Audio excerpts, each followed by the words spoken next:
Ma'am वालेकुम सलाम everyone. अस्सलाम वालेकुम। वालेकुम सलाम।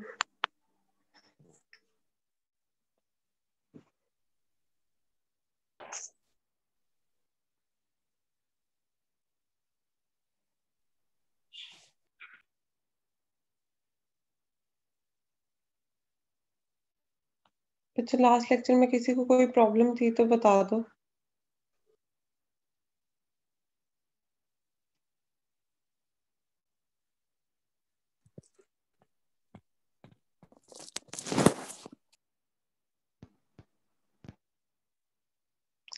मोटर पॉइंट्स याद है?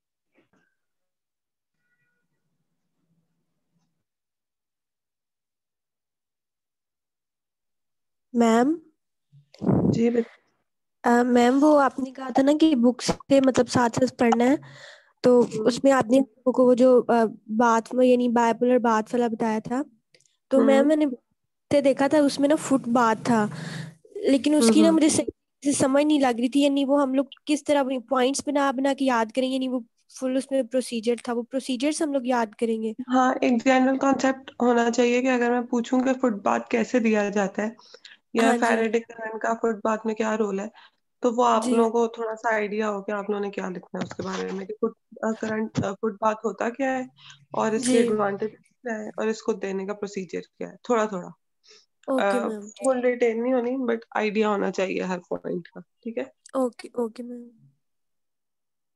जी। और इसको मैम लास्ट लेक्चर में स्ट्रेंथ ड्यूरेशन कर्व था, उसके बाद एक और स्लाइड थी जिसमें नर्व रीजनरेशन का लिखा हुआ था, वो स्लाइड जरा बता दें। 1 मिनट में खोल लूं। 1 मिनट। लेक्चर 5 में ना? Yes ma'am.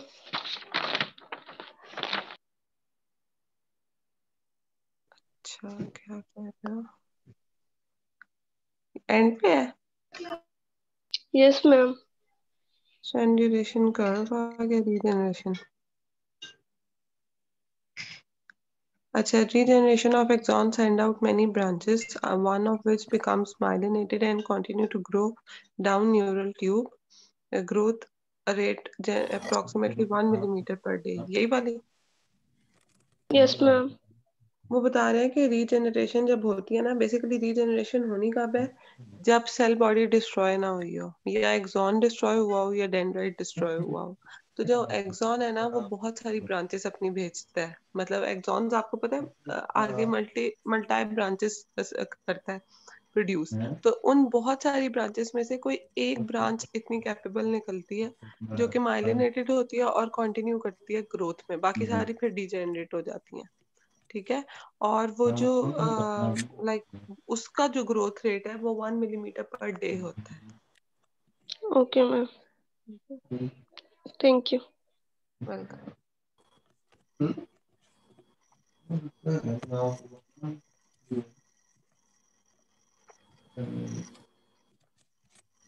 ओके, स्टार्ट करते हैं नेक्स्ट लेक्चर अपना। मोटर पॉइंट्स याद है आप लोगों के? नहीं?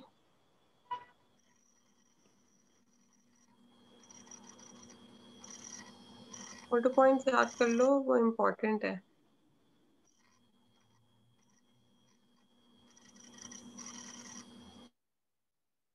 जैसे लेंगे वैसे ही होंगी। वही ना, जब म्यूट कर लो अपने आप को सारे। चलो ओके।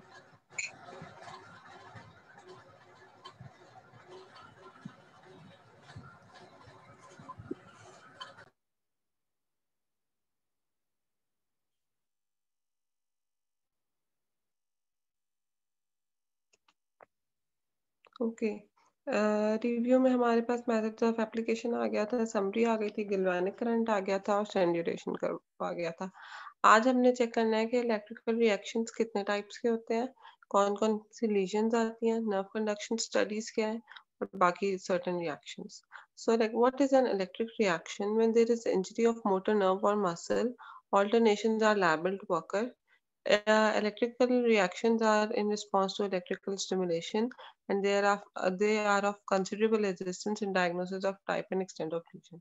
अब electrical reactions क्या होते हैं कि जब आपकी कोई ना कोई lesion आती है motor nerve की और muscles की, तो लास्ट में बात है वहां पे changes आ रहे होते हैं. अब वहां पे जो changes आ रहे होते हैं जब हम कोई electrical stimulation देते हैं तो they are the response of that electrical stimulation.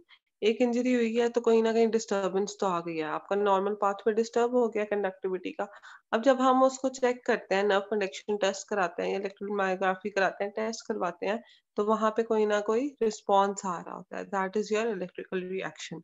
और वो रिस्पॉन्स हमें बताता है कि इंजरी की टाइप क्या है, उसकी स्टेज क्या है और उसकी एक्सटेंड क्या है. आपकी इंजरी जो नर्व की इंजरी हुई है या नर्व की लीशन हुई है. So there are two types of lesions जो कि most commonly हम देख रहे होते हैं, experience कर रहे होते हैं. The one is upper motor neuron lesion and the second is lower motor neuron lesion. दोनों में difference है. Difference क्या है कि spinal cord में anterior horn cells पड़े होते हैं, ठीक है. तो anterior horn cells के ऊपर injury above anterior horn cells और motor nuclei of cranial nerves जो भी इंजरी आएगी that is your upper motor neuron lesion. ठीक है. लोअर मोटर न्यूरॉन को या मसल्स को कोई इफेक्ट नहीं आएगा. एंटीरियर हॉर्न सेल्स के ऊपर या फिर आपके मोटर न्यूक्लियर क्रेनियल नर्व्स के डैमेज हो गया, there be upper motor neuron lesion. यहाँ पे इलेक्ट्रिकल रिएक्शन आपके टेंड होंगे और नर्व्स जो है वो हाइपर एक्साइटेबिलिटी की तरफ जाएंगे.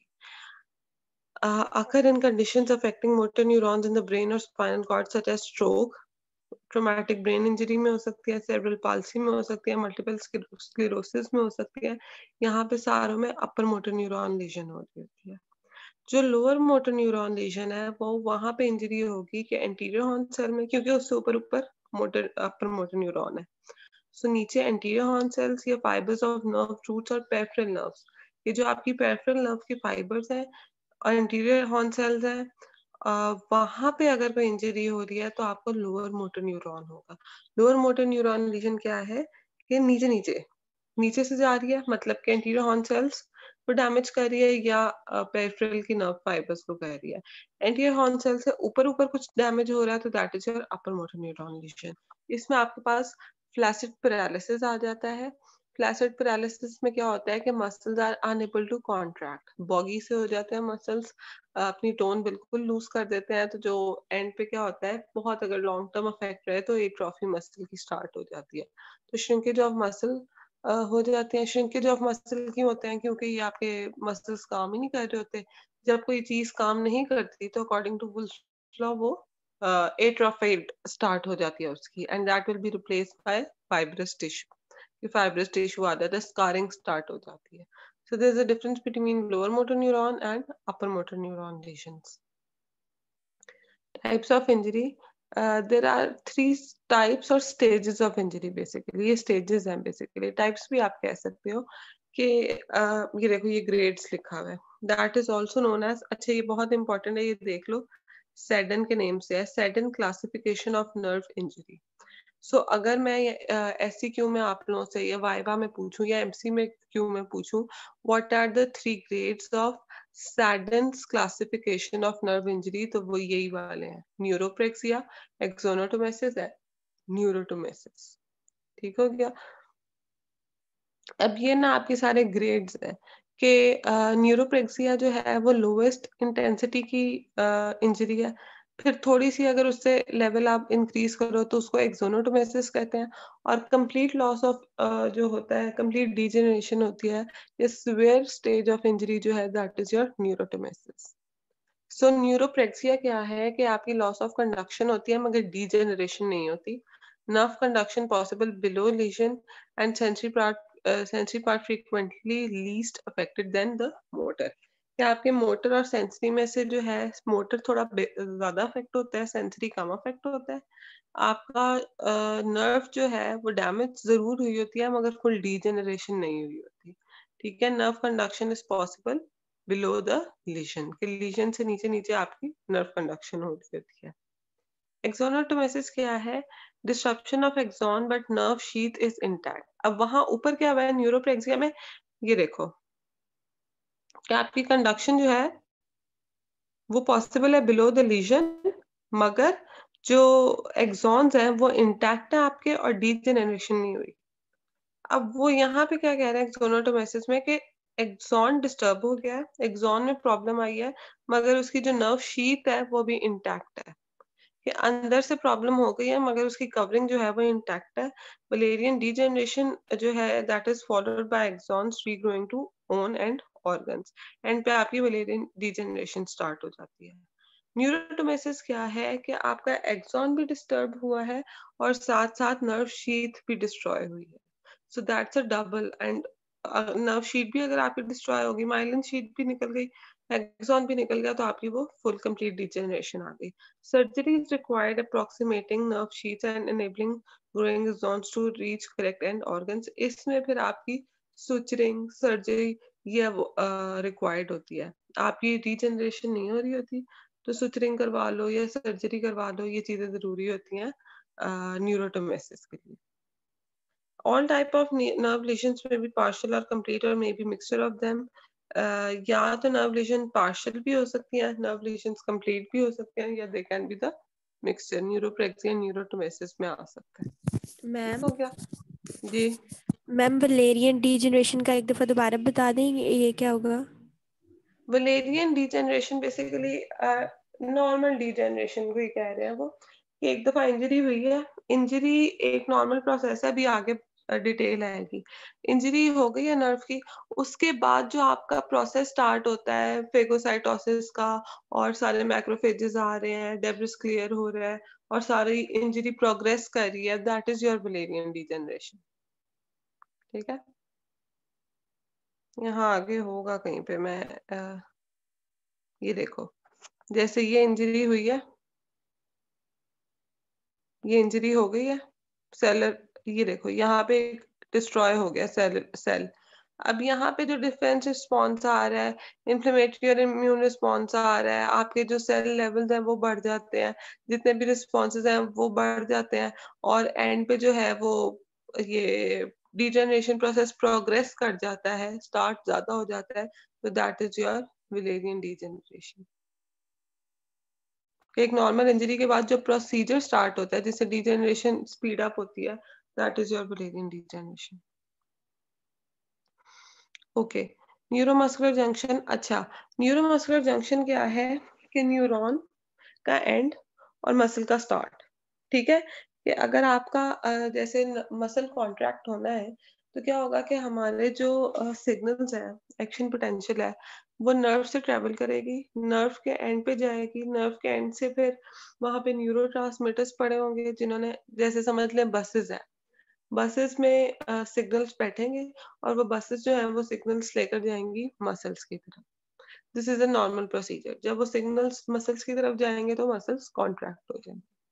अब न्यूरोमस्कुलर जंक्शन की इंजरीज लीशंस में क्या होता है, there is a very common word known as myasthenia gravis. Myasthenia gravis में क्या होता है कि बॉडी में एंटीबॉडीज बनने लग जाती हैं, मतलब कि इम्यून सिस्टम खुद ही रिएक्ट करने लग जाते हैं। ठीक है, और वो न्यूरोमस्कुलर जंक्शन में एसिटाइल कोलिन के जो रिसेप्टर्स होते हैं उनको जाके ब्लॉक कर देता है या डिस्ट्रॉय कर देता है। अच्छा, अब इसका कॉन्सेप्ट गौर से लेना। एसिटाइल कोलिन ने क्या करना है, देखो ये आपकी नर्व है, ठीक है, ये आपका मसल है, ऑलराइट। अब साइड पे ये जो जगह है, this is your neuromuscular junction, जहाँ पे न्यूरॉन और मसल का जंक्शन हो रहा है।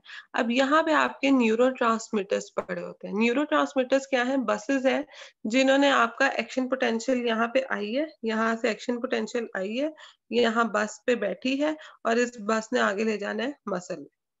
अब जो मायस्थीनिया ग्रेविस में है वो ये होता है कि आपकी एंटीबॉडीज निकलती हैं और यहाँ से जो बसेस हैं उनके रिसेप्टर्स हैं, जैसे यहाँ पे स्टेशंस बने हुए हैं, उनको ब्लॉक कर देते हैं। तो अब जो बसेस हैं वो अपने स्टेशंस पे आ नहीं पाती और सिग्नल्स जो है वो कंडक्ट नहीं हो पाते, जो रिसेप्टर्स हैं वो ब्लॉक हो जाते हैं। न्यूरोट्रांसमीटर एसिटाइलकोलिन जो है वो कॉमन मोस्ट न्यूरोट्रांसमीटर है, तो उसको अटैक करते हैं, उसके रिसेप्टर्स को। अब जब उसके रिसेप्टर्स ब्लॉक हो गए, एसिटाइलकोलिन जो है क्या होती है वो मसल्स तक आ नहीं पाती और आपके जो मसल्स हैं वो कॉन्ट्रैक्ट नहीं हो पाते. So this is the problem in myasthenia gravis कि muscles don't contact. Oh sorry.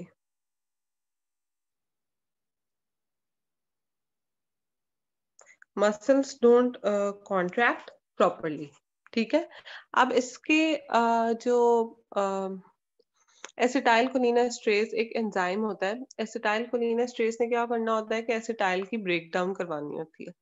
तो इसके ट्रीटमेंट में हम एसिटाइलकोलिनेस्ट्रेज ब्लॉक कर देते हैं ताकि जो एंजाइम जिसने ब्रेक डाउन कराना है एसिटाइलकोलिन को वो एंजाइम रिलीज ना हो और एसिटाइलकोलिनेस्ट्रेज का ब्रेक डाउन ना हो, क्वांटिटी बढ़ जाए और जितने भी रिसेप्टर्स अवेलेबल हैं वहां पे वो अटैच हो जाए. सो मायस्थीनिया ग्रेविस बेसिकली होता क्या है कि आपका बॉडी का जो इम्यून सिस्टम होता है वो एंटीबॉडीज रिलीज करता है. उसने कोलिनेस्ट्रेज के रिसेप्टर्स को ब्लॉक करना है. जब सॉरी एसिटाइलकोलिन के रिसेप्टर्स को ब्लॉक करना है. एसिटाइलकोलिन के रिसेप्टर्स जब ब्लॉक होते हैं तो मैसेज कंडक्ट नहीं होता. मैसेज जब कंडक्ट नहीं होता तो आपकी मसल की कॉन्ट्रैक्शन नहीं होती. In myasthenia gravis, antibodies block, alter, or destroy the receptors for acetylcholine at the neuromuscular junction, which prevents the muscle from contracting. Reduction of voluntary power due to faulty conduction and electrical stimulation is not satisfactory to check the condition. Muscle lesion क्या होती है? Weakness और disease of muscle. Degeneration motor nerve की नहीं हो रही होती. Electrical reactions जो है वो नॉर्मल आ रहे होते हैं but they are reduced in strength. The examples are myopathies. Myopathies किसी भी टाइप की नर्व प्रॉब्लम को कह सकते हैं. Now development of reaction of denervation.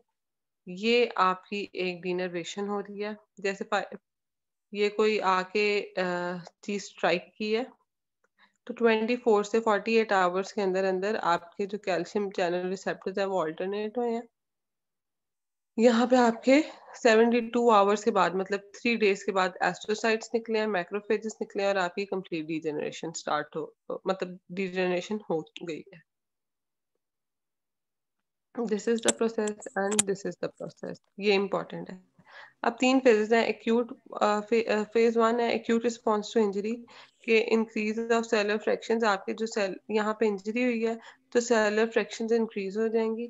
फिर नेक्स्ट स्टेप में क्या होगा कि आपका डिफेंस रिस्पॉन्स इंक्रीज हो जाएगा. डिफेंस रिस्पॉन्स क्या है कि आपकी इम्यूनिटी, इम्यून सिस्टम और जो आपका इन्फ्लेमेटरी सिस्टम है, WBCs है, मैक्रोफेजेस है, ये इंक्रीज हो जाएंगे.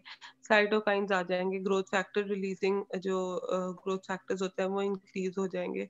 तो ये सारे हिस्टामिन वगैरह रिलीज हो जाएगी. जो इन्फ्लेमेटरी फैक्टर्स हैं वो इंक्रीज हो जाएंगे और आपकी वलेरियन डीजेनरेशन स्टार्ट हो जाएगी.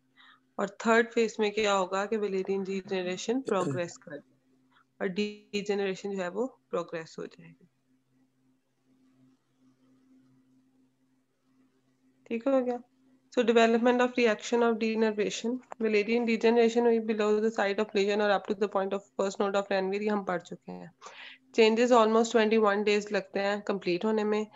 If the nerve is stimulated below the site of lesion तो मतलब 21 डेज से ऊपर के अभी आपकी फुल डीजेनरेशन नहीं हुई और नर्व जो है वो स्टिमुलेट हुई है तो इम्पल्स जो है वो इनिशिएट हो सकती है बट इतनी स्ट्रांग नहीं होगी. ठीक है. So it is not possible to make a full assessment of the lesion until 3 weeks after a suspected nerve injury क्योंकि 3 वीक्स लगते हैं कंप्लीट डीजेनरेशन होने में. उससे पहले अगर आप नर्व स्टिमुलेट करोगे तो हो सकता है कि नर्व स्टिमुलेट हो जाए बट वंस आपकी फुल कंप्लीट डीजेनरेशन हो गई है उसके बाद स्टिमुलेशन नहीं होगी. Reaction of partial denervation would show that some of the nerve fibers are degenerated. Lastly बात है partial denervation होगी तो कुछ मसल्स काम कर कुछ फाइबर्स काम करेंगे कुछ नहीं करेंगे.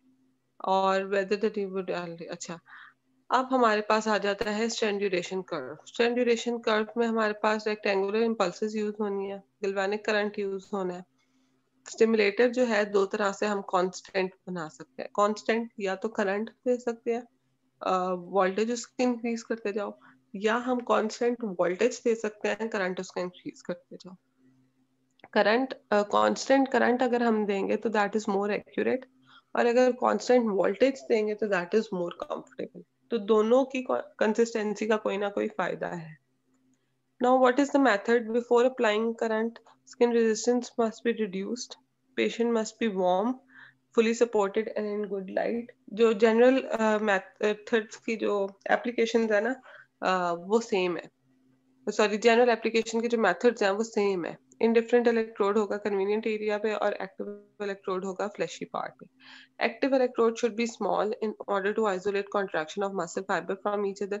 अब एक्टिव इलेक्ट्रोड ने क्या करना है, घूमना है सारे मसल्स पे जिनको कॉन्ट्रैक्ट कराना है, तो वो शॉर्ट होना चाहिए ताकि वो स्पेसिफिक हो जाए. Current is applied with the longest stimulus force and increase until minimal contraction is obtained. अब जब हमने करंट अप्लाई करना है तो सबसे पहले हमने लॉन्गेस्ट स्टिमुलस को देना है और फिर आहिस्ता आहिस्ता उसको इंक्रीज करना है शॉर्टेस्ट स्टिमुलेशन में और मिनिमल कॉन्ट्रैक्शन जब तक हमारी ऑब्टेन ना हो जाए. लास्ट में बात है लॉन्गेस्ट स्टिमुलस होगा, स्टिमुलस जितना ज्यादा होगा उतनी आपकी कॉन्ट्रैक्शन बेहतर होगी. स्टिमुलेशन जितना कम होगा उतनी कॉन्ट्रैक्शन जो है वो आपकी लाइक माइन्यूट सी हो जाएगी. So normal innervation में long duration impulses और short duration impulses है. Long duration impulses में all produce a response with the same strength of stimulus irrespective of their duration.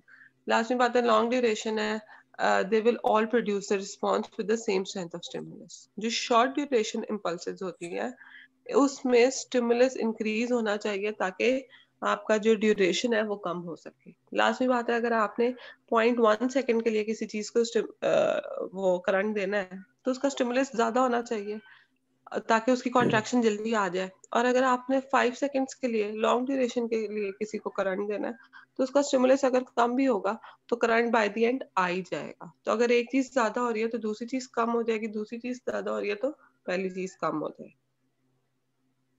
So this is the strength duration curve. अगर complete denervation है तो strength of stimulus आप बढ़ा दो मगर कोई रिस्पांस नहीं आएगा शॉर्ट ड्यूरेशन के साथ. Curve move to right as compare to that of normally innervated curve. अच्छा, अब आप लोगों को मैंने लास्ट टाइम कोई असाइनमेंट दी थी? No ma'am. ये असाइनमेंट नोट करो. ये जो लास्ट पॉइंट है कंप्लीट डीनर्वेशन का कर्व जो है वो राइट में मूव कर जाता है. जैसे ये एक नॉर्मल कर्व है, ठीक है, पार्शियल डिजेनरेशन है और ये कंप्लीट डीनर्वेशन है. इसका कर्व राइट पे क्यों मूव हुआ है ये आप लोगों ने मुझे रीजन बताना है. ये थर्ड पॉइंट है. Curve move to right as compare to that of normally innervated muscles. The question is why does the curve move to right as compared to that of normally innervated muscles? ठीक है, oral assignment है.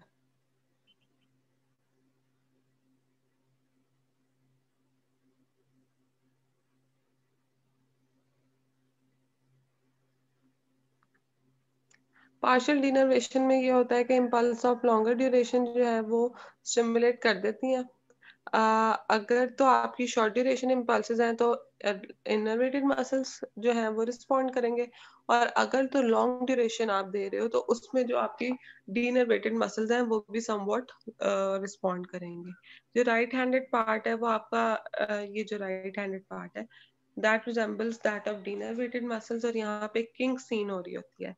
Kink एक point होता है normal point से, जब आप deviate करते हो तो वहां पे एक पॉइंट बनता है that is your kink. Kink आपको बता रहा होता है कि सम ऑफ द मसल्स या muscle fibres have degenerations and some have partial degeneration and some have complete degeneration. Kink show कर रहा होता है. पार्शियल डिनर्वेशन जो है, अच्छा ये वो आपकी असाइनमेंट है तो ये नहीं पूछ रही. एडवांटेजेस इस अपरेटस का क्या है कि it is simple, it is reliable और ये बता देता है कि आपकी डिनर्वेशन कितनी है. किंग शो करती है कि डिनर्वेशन और पार्शियल डिनर्वेशन कितनी ज्यादा हो रही है. डिसएडवांटेजेस क्या है कि फुल पिक्चर आपकी क्लियर नहीं होती, नर्व कंडक्शन यूज होनी चाहिए और large muscles only a proportion of muscle fibre respond क्योंकि आपका जो एक्टिव इलेक्ट्रोड है वो कंपैरेटिवली छोटा होता है. Now nerve conduction studies. ठीक है, nerve conduction studies is the stimulation of nerve trunk. Nerve trunk को जब हम स्टिमुलेट करते हैं तो लाजमी बात है जो जो नर्व्स आगे निकल रही हैं वो मसल्स जो हैं वो सारे स्टिमुलेट हो जाते हैं. It can be used in conjunction with strangulation curve. Impulses जो है वो आपकी 0.1 से 0.3 मिली सेकेंड तक होनी चाहिए, सुपरफिशियल पॉइंट्स में देते हैं, और contraction indicates that at least some fibers are intact. It is compared with unaffected side of the body, does not show whether fault lies in nerves or in muscle. अब हम muscle nerve trunk को supply कर रहे हैं current, तो हमें नहीं पता, और अगर आगे से मसल कॉन्ट्रैक्ट नहीं हो रहा तो हमें नहीं पता कि अब नर्व में इशू आ रहा है या मसल में इशू आ रहा है। हो सकता है कि मसल में इशू हो, इसलिए भी मसल कॉन्ट्रैक्ट ना किया हो, तो नर्व कंडक्शन स्टडी में ये प्रॉब्लम आती है। To determine the level of injury, testing on different points of nerve trunk, ताकि हमें पता चले कि ये न्यूरोटोमेसिस है, एक्सोनोटोमेसिस है या न्यूरोप्रेक्सिया है। Stimulation below the site of lesion should elicit the response. ये नर्व कंडक्शन स्टडी में हम चेक करते हैं। नेक्स्ट हमारे पास जो टेस्टिंग मेथड्स आते हैं वो बेसिकली स्टेंट ड्यूरेशन, जो आपका कर्व है, यहाँ से ये आपका ग्राफ है, ग्राफ में से डिफरेंट पॉइंट्स होते हैं, हम उसको चेक करते हैं तो हमें पता चलता है कि हमारी कितनी जो है वो नर्व इंजरी आ रही है। There are 2 points, rheobase और chronaxie. Rheobase is the smallest current that can produce a muscle contraction. जैसे किसी चीज का फंक्शनल यूनिट होता है ना, स्मॉलेस्ट होता है, तो रियो बेस किसे कहते हैं? स्मॉलेस्ट करंट होता है जो कि मसल कॉन्ट्रैक्शन को प्रोड्यूस कर सके। तो बाय चेकिंग रियो बेस के इस मसल की रियो बेस कितनी है, कि इसको कितना स्मॉलेस्ट करंट चाहिए, वी कैन चेक कि वहां जो नर्व है वो इंटैक्ट है या वो इंजर्ड है। स्मॉलेस्ट करंट अगर तो उसको नॉर्मल जितना हमें मतलब जितना एस्टिमेटेड है उतना करंट लग रहा है, तो दैट मींस ठीक है, इंजरी नर्व ठीक है। मगर अगर उसको ज्यादा करंट लग रहा है और वो स्टिमुलेट लेट हो रही है, तो दैट मींस के उसका रियो बेस जो है वो ज्यादा हुआ है, तो नर्व में कोई ना कोई इंजरी या लीजन आई हुई है। So smallest current that can produce a muscle contraction stimulus is of infinite duration, मतलब ड्यूरेशन का कोई उसमें रोल नहीं है, करंट की इंटेंसिटी होती है। Impulse of 100 milliseconds is used.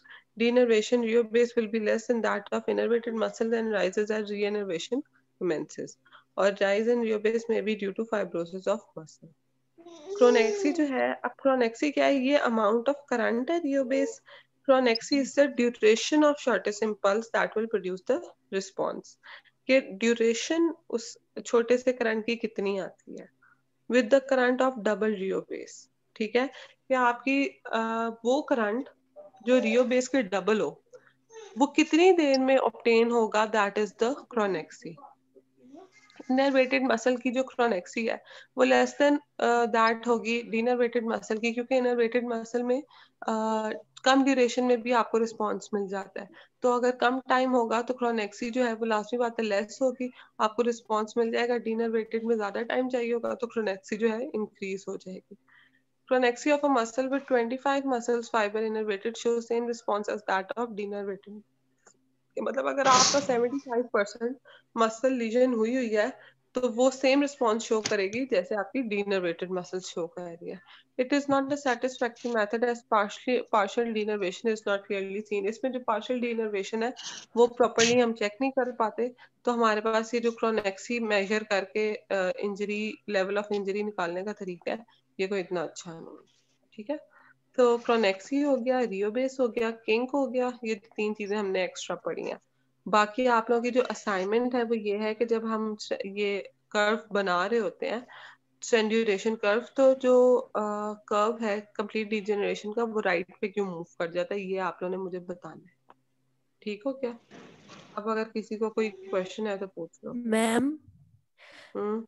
Ma'am ये मुझे ना क्रोनेक्सी नहीं क्लियर हो रहा है। यानी रियो बेस तो हो गया, उसका रियो बेस में तो हम लोग जो है वो ड्यूरेशन नहीं देखते ना, उसमें सिर्फ वो स्मॉलेस्ट करंट जो है वो प्रोड्यूस कर रहा है हाँ मसल कॉन्ट्रैक्शन। तो फिर ये क्रोनेक्सी मतलब किस तरह का, इसमें हम लोग ड्यूरेशन देंगे कि कितने टाइम के लिए वो अगर करंट दिया जाए? जो है देखो, जो रियो बेस है वो अमाउंट ऑफ करंट बता रही है और जो क्रोनेक्सी है वो अमाउंट ऑफ ड्यूरेशन बता रही है कि रियो बेस का डबल करंट प्रोड्यूस करने में हमें कितना टाइम लगता है, दैट इज द क्रोनेक्सी।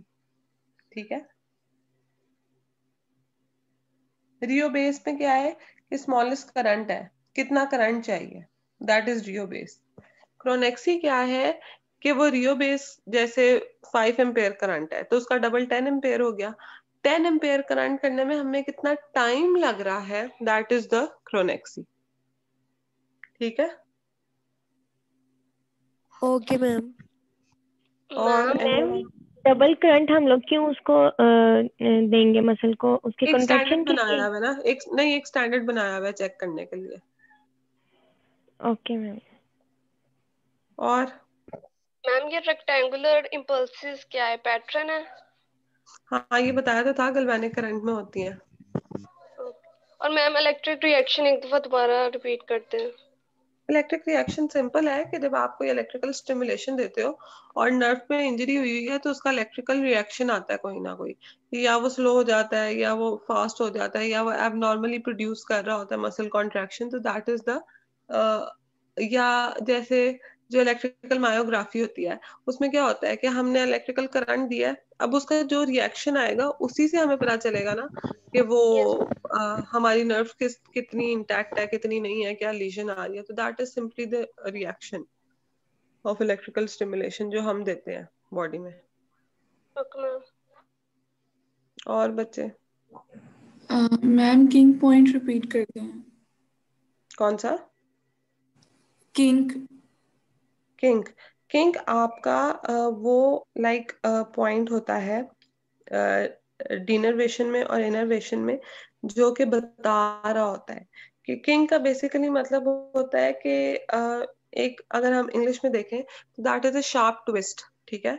तो किंग शोज कि कितनी वहां पे प्रोपोर्शन है डिनर्वेशन की और कितनी रीनर्वेशन की। तो जो किंक अपीयर होता है कंप्लीटली डिनर्वेटेड कर्व में, जहां से किंक अपीयर होना स्टार्ट होता है दैट मींस कि आपकी रीनर्वेशन स्टार्ट हो रही है। So that is the point, differentiating point between denervation and reinnervation. जो पॉइंट आता है किंक का उसके ऊपर और नीचे एक साइड पे डिनर्वेशन होती है और एक साइड पे रीनर्वेशन।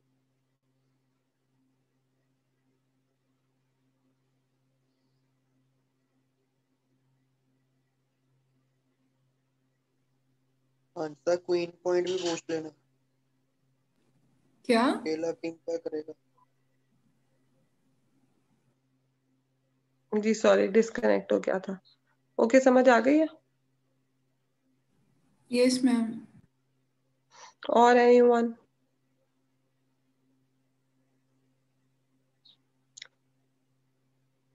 ठीक है, नेक्स्ट में आप लोगों ने मुझे ये इसका आंसर बताना है कि ये जो पूरा ग्राफ है स्ट्रेंथ ड्यूरेशन कर्व है ये राइट पे क्यों शिफ्ट हो जाता है डीनर्वेटेड मसल्स में। मैं किसी से भी पूछ सकती हूँ, ऑल राइट? Okay ma'am. चले, ऑल राइट, अल्लाह हाफिज। लेक्चर में मेल कर देती हूँ। अल्लाह हाफिज मैम। अल्लाह हाफिज।